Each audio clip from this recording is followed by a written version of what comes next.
नमस्कार, मी प्राध्यापक मिलिंद गायकवाड. इयत्ता 10वी आणि 12वी बोर्ड परीक्षा देणाऱ्या विद्यार्थ्यांच्यासाठी हा व्हिडिओ अतिशय महत्त्वाचा, अर्जंट आणि तातडीचा असणार आहे.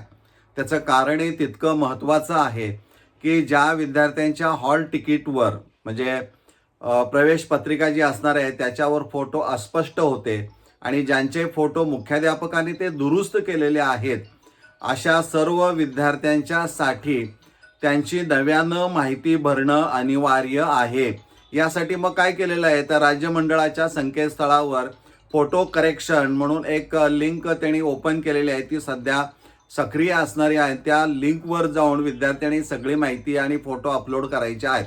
आता यासाठी विद्यार्थ्यांनी काय करायचं आहे तर विद्यार्थ्यांनी आपल्या शाळेच्या मुख्याध्यापकांना जाऊन भेटायचं आहे किंवा उच्च माध्यमिक विद्यालयातील उपप्राचार्य असतील किंवा प्राचार्यांना जाऊन ही माहिती सांगायची आहे आणि ती अपलोड करणं गरजेचं आहे. यासाठी कालावधी खूप कमी आहे आणि जर का आपण हे केलं नाही तर मात्र अडचण येऊ शकते. आता ती अडचण काय असणार आहे तर या वर्षापासून राज्य मंडळाने एक नवीन धोरण आखलेलं आहे की जी गुणपत्रिका आणि प्रमाणपत्र सर्टिफिकेट जे स्वतंत्र मिळायचं काही कालावधीनंतर ते आता एकत्रित देण्याचा त्यांचा मानस आहे आणि त्या दृष्टीनं तसे प्रयत्न ते सुरू केलेले आहेत.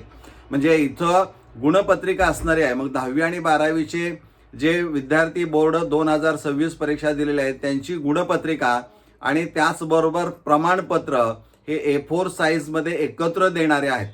त्याच्यावर फोटो येणार आहे, त्याच्यावर आधार कार्ड प्रमाणे तुमचं नाव त्याच्यामध्ये बदल झालेला असणार आहे. म्हणजे प्रथम विद्यार्थ्याचं नाव असेल, त्यानंतर वडिलांचं नाव असेल, त्यानंतर आडनाव असणार आहे.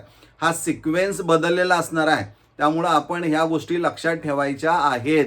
म्हणजे इथून पुढं प्रमाणपत्र असेल आणि गुणपत्रिका असणारी आहे ती एकत्र आपल्याला दिली जाणारी आहे. कारण ज्या काही अडचणी, कारण पूर्वी मूळ गुणपत्रिका मिळाल्यानंतर प्रमाणपत्र मिळायला 3 ते 4 महिन्याचा कालावधी लागायचा. तो आता कालावधी कमी म्हणजे एकत्र दिल्यामुळं ती अडचण विद्यार्थ्यांची जी काही शैक्षणिक अडचणी यायची ती अडचण आता कमी होणारी आहे. त्यामुळं हा एक नवीन आणि मोठा बदल हा राज्य मंडळानं करण्याचं ठरवलेलं आहे आणि त्या बदलासाठी विशेषतः फोटो करेक्शन हा खूप महत्त्वाचा भाग असणार आहे. कारण तुमच्या गुणपत्रिकेवर आणि प्रमाणपत्रावर फोटो येणार असल्यामुळं जे काही बनावट किंवा दुसरा विद्यार्थी हाच म्हणून दाखवणं किंवा अनेक गैरप्रकार त्यामधून जे होत होते त्याला निश्चित आळा या गोष्टीमुळे बसणार आहे. त्यामुळे विद्यार्थी मित्रांनो, फोटो करेक्शन ही लिंक आहे. या लिंकच्या आधारे ज्यांचे फोटो अस्पष्ट होते त्यांनी तातडीनं आपल्या संबंधित शाळेचे मुख्याध्यापक, उपप्राचार्य, प्राचार्यांना भेटून ह्या दुरुस्त्या करून घ्या.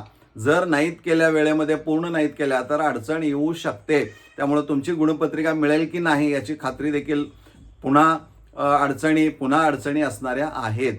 तर सावध राहा आणि दुरुस्त्या वेळेमध्ये करून घ्या. हा बदल आपण इतरांच्यापर्यंत देखील कळवायला काही हरकत नाही. आपण इथं थांबूया. धन्यवाद.